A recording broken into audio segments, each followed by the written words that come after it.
I have a simple question relevant to the current topic. I am a Shia, as per my name says, and we Hmm. have the hadith from Imam Sadiq alayhi salam that you should present our hadith on the Quran. Yeah. So, if we believe that Quran is altered, we believe that because we have traditions and hadiths in the Al-Kafi. So, if it is altered or it has been verses have been taken away, so how can we surely present a hadith on the Quran? It might So be you in. never present a hadith to the entirety of Quran. You're just going to compare it to the relevant verses. So if you have something in hadith that's contradictory to that you're a hadith that's dubious in the first place, that you have doubts about it, and then you find something in the Noble Quran that contradicts this hadith, then you push that hadith aside. So you never ever you take a hadith that's dubious and you compare it to the entirety of Quran. That doesn't happen. But what if we found something shady, for example, but there is no such relevant ayah about that? So that's it. That's it then. رفع عن أمتي ما لا يعلمون. If you So don't find if you have a verse that's not hujjah for you because it was not delivered to you, then how could you compare to it? Rasulullah sallallahu alaihi wasallam said, "رفع عن أمتي ما لا يعلمون." My ummah will not be held to account for things that they do not know, things that have not been propagated to them, things that have not been delivered to them. okay.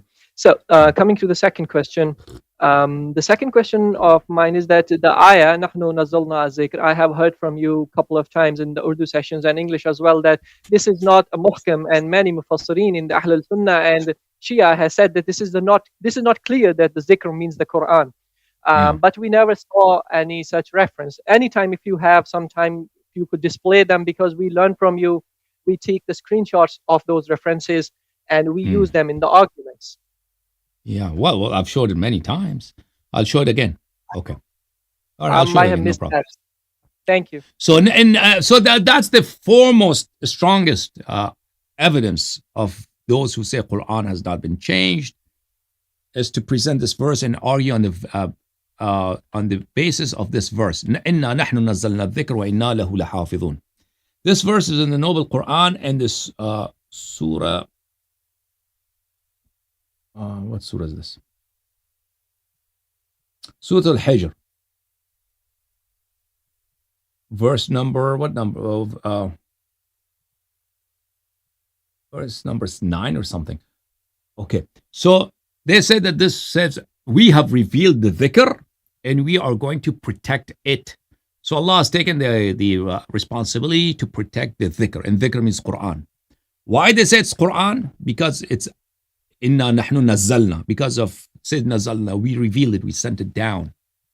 Therefore, zikr is Quran, and protect it. Protect means we are going to protect the Noble Quran. However, that because in Arabic, it and him, they have the same pronouns.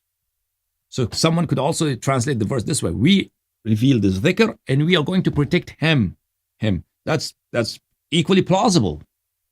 And the Noble Quran, there are many places pronouns are mentioned for things that have not mentioned before, or pronouns are mentioned for people who have not been beforehand mentioned, like Inna anzalnahu fi laylatil qadr.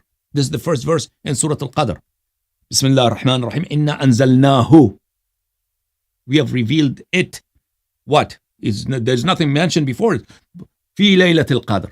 In the night of measurement. So, but because of so many reasons, because of the night of measurement, we know at this night Quran was revealed. We know that Inna anzalnahu, it goes back to Quran. But Quran has not been mentioned before. So we have revealed the dhikr and we are going to protect it or protect him. So as soon as you mention this, then that's it. That's it. Protect him. Protect Rasul sallallahu alaihi wasallam. It's equally possible that Allah says, okay, we have sent down the dhikr. Now dhikr could mean Rasul sallallahu alaihi wasallam also. Because Quran says in Surah Al-Talaq, Inna arsalna rasulan dhikra. Rasul sallallahu alaihi wasallam is mentioned as dhikr himself. But even if we say that here zikr means Quran, then we were going to protect it. It could be we are going to protect him, and that's been mentioned by several scholars of tafsir, such as Maturidi, Abu Mansur Maturidi, who is the Imam of Ahnaf, Imam of Maturidiyya in Aqaid. This is Tafsir, volume number 6, published at year 2000. What is that? Or 2005. Page number 423. إنا نحن نزلنا الذكر وإنا له لحافظون. أي محمدا صلى الله عليه وآله وسلم. We are going to protect Nabi صلى الله عليه وآله وسلم. Muhammadan. And this would be the same like the verse of Surah Al-Ma'idah, verse number 67. Wallahu ya'asimuka min al-nas. It will be on the same measure as that verse. And then, for instance, Tafsir al-Samarqandi, Bahr al-Ulum. He passed away year 375. He also mentions this. This is volume number 2. إنا نحن نزلنا الذكر وإنا له لحافظون. إنا نحن نزلنا الذكر أي القرآن. He says the dhikr would mean Quran. وإنا له لحافظون. يعني القرآن ويقال يعني محمدا صلى الله عليه وسلم من القتل. له لحافظون. It says it means Quran. We are going to protect Quran. And there's the other opinion which says we are going to protect him. And it means Muhammad صلى الله عليه وسلم. We are going to protect him against being murdered. And there are many others Mufassirin who have opined the same thing. But let me show you something here. I'm sorry for interrupting. Is there any such thing in the Shi'i tafsir as well? So in Shia tafsir, dhikr is Amirul Mu'mineen alayhi salam. Inna nahnu nazalna dhikr. The dhikr is Amirul Mu'mineen alayhi salam. Or Rasul sallallahu alayhi wa sallam. So there's nothing in Ahlul Bayt alayhim salam tafsir that it says that Allah is going to protect the Quran. Yeah. This verse means Allah is going to protect the noble Quran. Mhm. Yeah. Okay, so should I move to the next brief question? Sure. Or Be my guest. thank you. Thank you so much. The next question of mine would be, what is your stance about the manuscripts that are found? And we see many speakers' corners, Umari debaters referencing them to the Christians, that they are carbonated, something like that, back to the times of the Prophet Muhammad, such as the Birmingham manuscripts or the one in the Yemen, Sana'a. So what's your stance so about that's that? the oldest one that were found in Yemen, in Sana'a manuscripts. And that goes back to about the 1st century. And that's not the entirety of Quran. That's only a few pages of the noble Quran. So the oldest manuscripts of Quran that we have are what? Like that manuscript from Yemen, that is only partial part of the noble Quran. And it's not the entirety of the Quran. And that is after the compilation of Uthman. So our old argument about Quran verses being lost is before Uthman. Before Uthman died at year 35. So nobody says these manuscripts go back to the time before Uthman. Those manuscripts, this President Bukhari and Muslim and other books, Uthman destroyed those manuscripts.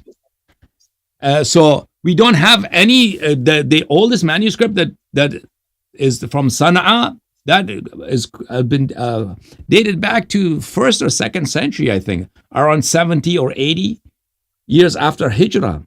And that's only part of Quran, not the entirety of Quran. So people who say that verses were lost, they're not talking about after Uthman. All contentions before Uthman, before this current manuscript, which was compiled by Zayd ibn Thabit during the reign of Uthman.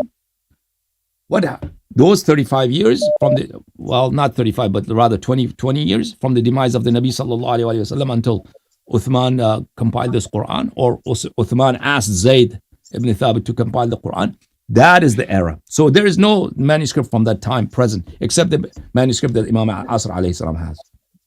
Yeah, you explained it beautifully. So they are partial as well, and they are also the Uthman's manuscript. They're after Uthman. They're after Uthman, Yeah, one last question, because the brother Yasin is also waiting on the Zoom. I have seen your Arabic lectures, and you encourage the ghulat to have a discussion with you, right? Yeah, I do. Would you encourage if some people with such views have a talk with you in the English as well, like I'm calling you, and they also call you?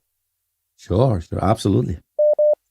Definitely. On the falsafa of the guy came, I guess, a day ago on the Sadr Ayun. Then he was talking about the Husseini, absolutely, sure. He was complaining actually that I was going to talk about the Amir al-Husseini, that how he proved that the Huzabi was not a Ghali, but Sheikh did not let me, so I stopped in the respect. So my question was, would you encourage them to come and have a Sure, talk with sure, you?